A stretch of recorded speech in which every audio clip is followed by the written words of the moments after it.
To show Google incognito mode notifications as pop-up in Samsung Galaxy S21, S21 Plus or S21 Ultra, open settings, swipe the notification panel, and then settings icon, scroll down settings screen, find Google,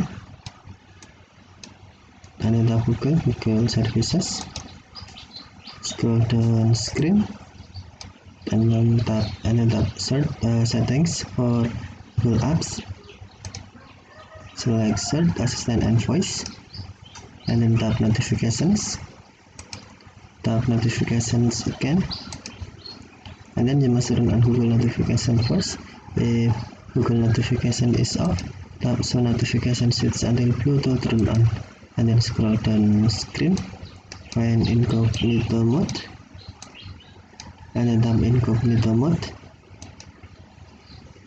To show Google incognito mode notification as pop-up, tap show as pop-up switch until blue, or to hide pop-up, tap switch until black or until white.